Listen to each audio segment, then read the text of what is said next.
Teruntuk pemerintah dan DPR, hilangnya nyawa anak bangsa dan jumlahnya terus bertambah. Ini menjadi tragedi kemanusiaan yang tidak akan pernah bisa kita lupakan. Rakyat mati dalam membela ketidakadilan. Aparat kepolisian semakin semena-mena dan menunjukkan arogansi kuasa. Pertanyaannya adalah di mana peran pemerintah dan DPR?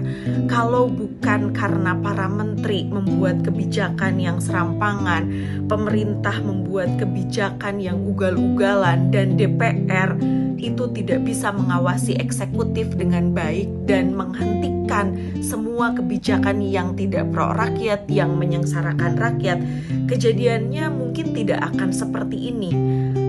Ada banyak luka yang tidak pernah bisa disembuhkan. Bahkan para eksekutif dan legislatif berpesta pora di tengah kesengsaraan rakyat. Kehilangan nyawa, banyaknya warga luka-luka. Ini menjadi harga yang harus dibayar mahal karena kebiadaban para elit politik.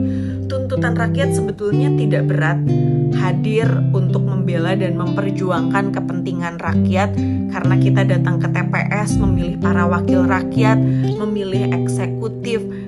Otomatis hak-hak kita sebagai rakyat itu juga harus dipenuhi.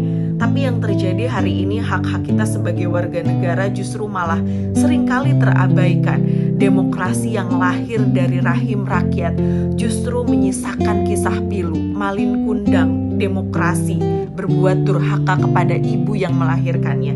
Tetapi kita lihat pemerintah dan DPR tidak pernah merasa ironi. Semuanya diklaim atas nama rakyat. Sikap bebal politik dan arogansi kuasa ini sangat sulit sekali dihentikan meski rakyat kita sudah turun ke jalan. Kongsi antara pemerintah dan DPR yang terjadi itu adalah kongsi jahat, sehingga menghasilkan tuli bisu, tidak mau mendengar, buta hatinya, yang kemudian itu membuat negara kita menjadi anti demokrasi. Bicara di ruang publik seenaknya, tidak peka terhadap rakyat, tidak paham bagaimana kondisi dan psikologis rakyat. Mas Ukidi, seorang lulusan Harvard University dan pemikir kebinekaan, itu membuat opini di Kompas berjudul Gembala yang Luka, menyampaikan bahwa mereka bukan hanya sekedar menyembah kekuasaan dan uang sebagai berhala baru, tetapi juga mengalami korupsi sentimen moral. Kalau kita merujuk pada filosof Adam Smith dalam teorinya Theory of Moral Sentiment, bahwa keutamaan